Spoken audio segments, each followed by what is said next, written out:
Mənim oğlum 44 günlük müharibədə iştirak edib. Gör neçə ildir o müharibə qutarıb. Hələ mənim oğlum işləmir. Mənim bu əlimin zəhmətinə baxır. Bəs gündüz yolu süpürürəm, gecə gedirəm zibilli eşəliyirəm. Kapron yığıram, hel yığıram, kulok yığıram, zirzibil yığıram ki artıq olsun yol pulum mən uşağımı dolandırım. Yalan deyirəmsə buradan gedək bax mənim evimin vəziyyətinə bax.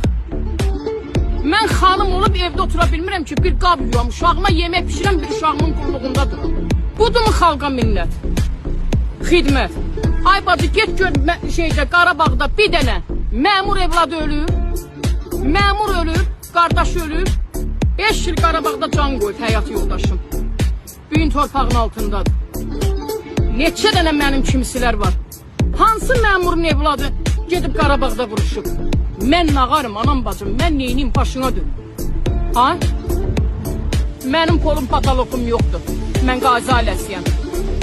Mən süpürgəçiliklə uşaqlarımın qarnını doyuzdurmuşam, amma gedib yenə deyirəm qeyrətimə, namusuma, şərəfimə sıxışdırmamışam ki mən hansısa gedib məmurun qabağında alçalım.